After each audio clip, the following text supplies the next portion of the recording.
The first thing I heard was the impact. That ugly, hollow crunch that makes your stomach drop before your brain catches up.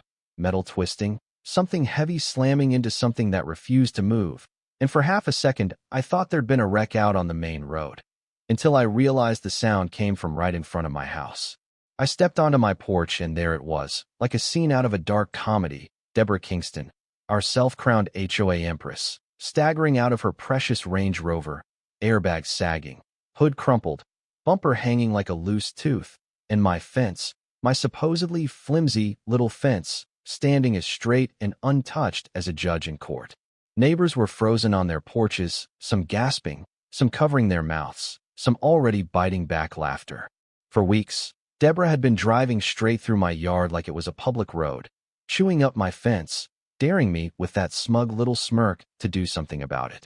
That afternoon, the day her SUV lost a fight with white-painted boards and what she thought was just pretty lumber, she finally hit the wall. And none of it, not a single second of it, was an accident. I'll tell you exactly how I turned a simple suburban fence into the one thing Deborah never expected: consequences. When I first bought my place in Maple Ridge Estates, it looked like the glossy brochure version of the American dream. Quiet cul-de-sac, kids riding bikes, dads mowing lawns, moms walking dogs, everyone waving like they were auditioning for a commercial. My house wasn't the largest. I didn't have fairy lights on the roof or a fountain shaped like an angel, but I had one thing I was proud of: my fence. You can laugh, but that fence was my project, my line in the sand. I drew the layout myself, spent evenings after work digging holes, setting posts, nailing boards with a hammer in one hand and a cold beer sweating in the other. I chose sturdy pine, painted it a clean, bright white that almost glowed at sunset. It framed the yard, kept my dog Rocky safe, and quietly whispered the one sentence every homeowner loves: "This is mine." For a little while, life was simple. Coffee on the porch, sun dropping behind the roofs, Rocky lying by the gate, neighbors nodding as they walked by. No arguments, no drama, no problems. Then I met the exception to every rule: Deborah Kingston, late 50s, oversized sunglasses welded to her face, lips permanently pursed like she smelled something bad, piloting a black Range Rover the size of a small tank. She wasn't just on the HOA board. She was the HOA board, at least in her head. She floated through meetings like royalty, surrounded by her little circle of nodding heads, obsessed with how straight mailboxes were, how tall grass could grow, what shade of beige was acceptable for a front door. I tried to ignore her. People like that burn themselves out eventually. But once she decided my fence offended her personal kingdom, she locked onto me like a heat-seeking missile. She'd drive past, roll down her tinted window, and sing out, "That white looks a little bright. Don't you think, Mr. Ethan Cole? Guidelines prefer more of an eggshell." Or she'd corner me at the mailbox, tapping the boards with a manicured nail. "Are you sure the spacing is regulation? We wouldn't want irregular symmetry." I smiled, nodded, walked away. I told myself she was just bored. I was wrong. The first time my fence went down, I thought it had to be a storm I'd somehow slept through.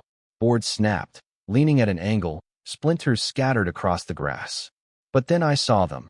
Deep tire ruts carved across my lawn, straight through the broken section, leading back toward Deborah's driveway.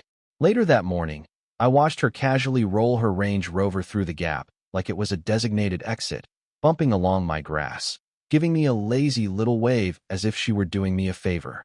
No apology, no offer to pay, nothing. When I took photos and filed a complaint with Maple Ridge Estates HOA, I honestly believed the system would work. Instead, I got a warm, empty letter about looking into it. And a week later, an official notice appeared in my mailbox: violation, fence in visible disrepair. Fine, $200. She smashed it. I paid for it. That would have been bad enough, but it didn't stop. Week after week, I'd spend my Saturdays repairing the fence, new boards, new paint, only to wake up a few days later to fresh skid marks, another gaping hole, and Deborah cruising through my yard, laughing into her Bluetooth headset like this was some private joke between her and the universe. I tried being civil. I caught her unloading groceries one morning. "Deborah," I said, forcing my voice to stay calm, "you keep driving through my fence. This has to stop." She barely glanced at the damage. "Oh, please, Ethan, that thing is barely a fence. It looks like a public pass-through." If you wanted privacy, you should have built something stronger. Then she smiled that thin, poisonous smile. Besides, I'm giving your property character. Character. She took it up a notch during an HOA meeting, standing at the head of the table like a judge. We need to address certain unsightly fence damage dragging down property values, she declared, looking right at me. By the end of the night, I walked out with another violation for unrepaired exterior structures. The humiliation was bad enough. The money was worse. Lumber, paint, time, they all add up. Every shattered board felt less like a mistake and more like a message. I can do whatever I want, and you can't touch me. The breaking point came on a Sunday barbecue. My sister, her husband, my elderly dad. We were all in the backyard, burgers on the grill, music low, dogs chasing each other through the grass. Dad was sitting on the porch with a glass of iced tea, just watching. Then I heard it. The engine, the rev, the impact. Her SUV tore through the fence again, boards exploding forward, chunks of wood flying, the bumper missing my father by maybe 3 feet. His glass slipped from his hand, tea splashing across his shoes, his face going pale as he clutched the armrest, shaking. Deborah didn't even stop. She just roared away, laughter trailing behind her like exhaust. That was it. It stopped being about my pride and started being about safety. That night, lying awake staring at the ceiling, replaying the look on my dad's face, something inside me hardened. I wasn't going to scream. I wasn't going to throw punches. People like Deborah live for that. No, I was going to do something worse, something quiet, patient, legal. I was going to let her walk straight into a wall she couldn't talk her way through. I turned into the kind of obsessive I used to roll my eyes at. I started keeping a log, dates, times, photos from every angle. I saved every letter, every fine, every smug notice with Deborah's name at the bottom. I downloaded the Maple Ridge Estates HOA bylaws, city code, anything even remotely related to fences, easements, property lines. Those documents are written to put normal people to sleep, but I chewed through them like they were a mystery novel, because somewhere buried in that legal sludge, I was sure there had to be a weapon I could swing back. And then I found it. One paragraph, halfway down a page no one ever reads. Homeowners had full rights to reinforce and maintain existing perimeter fencing as long as the outward appearance remained consistent with community standards. In plain English, I could build a fortress disguised as a picket fence, and as long as it still looked like white boards from the street, HOA couldn't say a word. It was like finding a cheat code. The next morning, I woke up with a plan. No more patchwork repairs. No more fragile pine waiting to be sacrificed. I called an old buddy, Tyler Briggs, who used to do highway construction, and asked exactly what it took to stop a 2-ton vehicle dead in its tracks. Steel posts, concrete footers, and overkill, he said. Lots of overkill. My shopping list looked like something out of a small-scale military job. 8 10-foot steel posts, bags of fast-setting concrete, pressure-treated pine boards identical to my old fence, heavy-duty bolts, and a handful of vicious, thorny rose bushes from the nursery that came with warning tags. The roses were my little flourish. HOA approved beautification with teeth. Step 2 was secrecy. Deborah had informants everywhere, the kind of neighbors who peek through curtains and email her if your trash can is visible for more than 30 seconds. So I worked at night. When the houses went dark, I flipped on a single work light, killed the porch glow, and dug in silence while the crickets covered for me. Hole after hole, 4 feet down, wide enough to swallow a small kid, my back screaming, hands blistered, sweat running down my neck. I set each steel post in concrete, checked it with a level over and over, and waited for the mix to harden like stone. When they were solid, I wrapped them in pine, spaced the boards to match the rest of the fence, and repainted everything the same crisp white. From the street, it looked exactly like the same, barely a fence Deborah had mocked. On the inside, it was pure spine. Then I planted the roses. Blood-red blooms, thick with thorns, weaving them through the slats so they looked like a charming Pinterest idea, right up until you got too close. Finally, I mounted 2 small security cameras, one aimed at the stretch of fence Deborah loved to destroy, the other watching the street leading into my yard. If she tried her little shortcut again, I'd have the whole thing in HD, sound included. During the day, I played dumb. I waved at her, nodded at neighbors, casually fixed other sections of the fence so it all just looked like normal maintenance. I caught Deborah one afternoon slowing her Range Rover as she passed, sunglasses glinting, smirk firmly back in place. She had no idea that under that fresh coat of paint, she was staring at her own downfall. For the next few days, the air felt charged, like the moment before a storm breaks. Every time I heard an engine, my shoulders tensed. Every time I stepped onto the porch, I glanced at that stretch of fence and pictured it, metal versus metal, arrogance versus gravity. It happened on a lazy Saturday. I was on the porch with a mug of coffee, pretending to read a newspaper I hadn't turned a page of. Across the street, Deborah's garage door rumbled open. The black Range Rover rolled out, shining, arrogant, the chrome catching the sunlight like it wanted to blind someone. She didn't even look at the street. She didn't consider the normal route.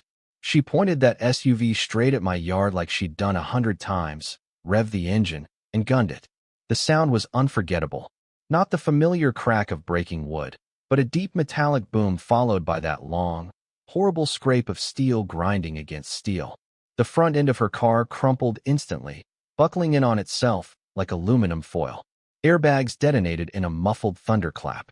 The roses whipped and tore, their thorns clawing ragged scratches down the sides of her shiny black paint. This time, it wasn't my fence scattered across the lawn. It was her pride.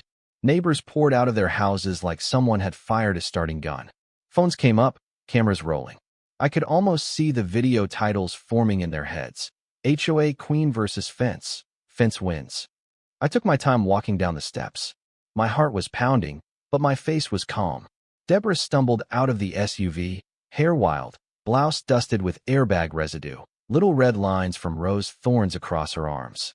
She saw me and pointed like I'd personally lifted the car and slammed it into the fence. "What did you do?" she shrieked. I raised my eyebrows. Looks like my fence finally decided it was tired of being bullied. Laughter rippled through the crowd. Real laughter this time. Not the quiet, nervous kind people use when they're scared of the person standing next to them. Deborah kicked the fence in a rage. Instead of splintering, it answered with a thick, unforgiving clang. "You set a trap," she screamed. "You're dangerous. This is illegal." "I reinforced my property," I said, keeping my voice level. "Perfectly within the rules. Want to see the bylaws?" Right on cue, Harold Benton, the HOA president, thin, pressed polo, permanent clipboard, came hurrying up the sidewalk. Deborah rushed him, grabbing his arm. "Harold, arrest him, fine him, do something." He turned his fence into a weapon.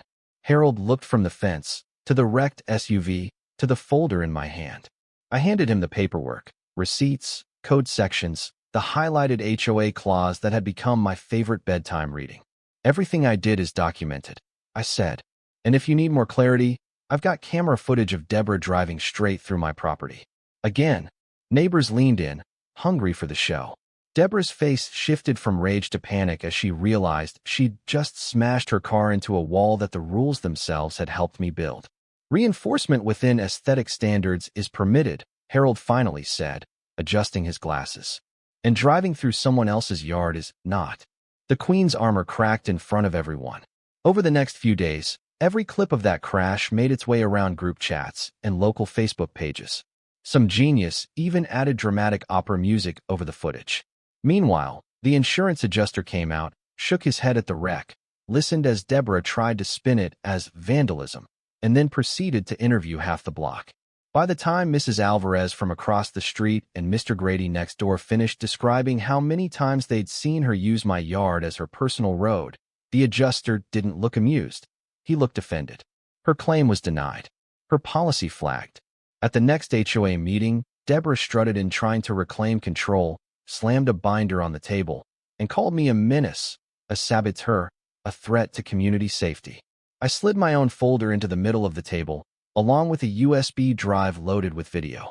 Harold read, watched, and then calmly announced that I was in full compliance, and that repeated trespass by a board member was itself a violation that needed to be reviewed. The room didn't fear her anymore. It laughed at her. And that, for someone like Deborah, is worse than any fine. Humiliation didn't soften Deborah. It turned her into a live wire. After the crash, the insurance denial, and the HOA calling her behavior into question, she stalked the neighborhood like a storm cloud in expensive shoes. She barked at delivery drivers, snapped at kids, glared at anyone who so much as smiled at me. But things had changed. People didn't scurry inside anymore when she appeared. They smirked. They whispered. Sometimes they hit record. The meltdown came on a scorching Thursday afternoon. I was out front watering the lawn, enjoying the rare feeling of peace in my own yard, when I heard her engine growl. The Range Rover, now patched up but still bearing the scars of our little conversation, screeched to a stop in front of my house. Deborah jumped out, face flushed, sunglasses crooked. "This is all your fault," she screamed, marching toward me. "You've been saying that for weeks," I said, shutting off the hose. "You might want to get some new material." Something in her snapped. She spun, marched to my government-issued mailbox, grabbed it with both hands, and ripped. Concrete and all. For a second, I couldn't even process it. There she stood, in broad daylight, clutching a federal mailbox like a trophy, chunks of concrete falling onto the grass while neighbors' curtains flew open and phones appeared in windows and on porches. "Lady, that's a federal crime," Mrs. Alvarez yelled from across the street. Deborah was panting, wild-eyed. "He deserved it. He's been tormenting me. This is self-defense." You could practically hear everyone thinking the same thing. She's done. Flashing red and blue lights washed over the cul-de-sac within minutes. Two officers stepped out, hands resting casually near their belts. One of them, Officer Jenna Riley, looked from the destroyed post to Deborah, to the mailbox still clutched in her hands. "Ma'am," she said, completely expressionless. "Any particular reason you're holding a United States mailbox?" Deborah stuttered, pointed at me, tried to cobble together a speech about harassment and entrapment, the same words she'd thrown around at the HOA meeting. Officer Riley didn't blink. "Tampering with or destroying a mailbox is a federal offense," she said. "Ma'am, turn around and place your hands behind your back." The sound of those handcuffs closing was, I won't lie, satisfying. Neighbors actually cheered. Someone whistled. Deborah kicked and shouted about badges and lawyers and how she ran this neighborhood. But it didn't matter. She was no longer the woman sending threatening HOA letters. She was just another person in the back of a squad car, mascara streaked, yelling at a world that had finally stopped listening. Through the window, she locked eyes with me and mouthed, "This isn't over." But it was. Because once federal charges and police reports get involved, HOA politics don't mean a thing. From there, everything unraveled fast.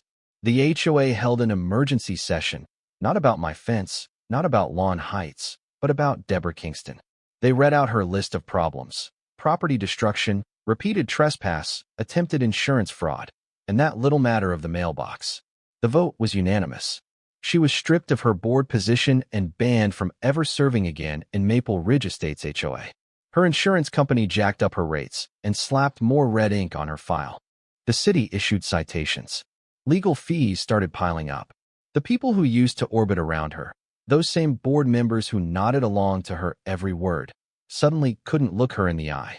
A month later, a big for sale sign appeared on her front lawn, a red price reduced banner flapping underneath. I didn't throw a party, but I did pop the cork on a quiet bottle of champagne and watch from my porch as she loaded boxes into her SUV, face hard, shoulders hunched, refusing to look at anyone. The queen of the cul-de-sac leaving her kingdom in defeat. As for me, I rebuilt that section of the fence one last time, not because it needed it, but because I wanted to turn the whole ordeal into a marker, a story carved into wood. I sanded the board smooth, laid on a fresh coat of white paint, and mounted a small wooden plaque on the exact spot where her Range Rover had met its match. Burned into the grain, in clean block letters, were the words, "Deborah's last crash." Neighbors took pictures, laughed, shared it around. Even Harold Bennon stopped by, shook my hand, and said quietly, "You did what the rest of us were too scared to do, Ethan. You stood your ground, and you followed the rules while you did it." Under all the jokes and the viral videos and the memes, there was a simple truth that stuck with me. This whole mess was never really about boards and posts and HOA notices. It was about what happens when someone starts to believe they're untouchable, when they think the rules are for everyone else. I could have lost my temper 100 times. I could have yelled, cursed, done something stupid that gave Deborah exactly what she wanted, proof that I was the problem. Instead, I waited. I documented. I read the fine print. I built a fence with a spine and let her own arrogance supply the impact. She wasn't ruined by my anger. She was ruined by her choices colliding with consequences she never believed would reach her. So if you're watching this and you've got your own Deborah, maybe a neighbor, a boss, even someone in your family, remember this. You don't always have to fight fire with fire. Sometimes the smartest revenge is to stand firm, use the rules better than they do, and let them crash headfirst into the wall they insisted wasn't there. Now I'm curious. Have you ever dealt with someone who thought they were above the rules? What did you do about it? And if you had the chance to do it over, would you handle it differently? Tell me in the comments. And if you want more stories of HOA chaos, karmic justice, and quiet revenge that hits louder than shouting ever could, hit subscribe. Because trust me, this fence wasn't the last line someone tried to cross.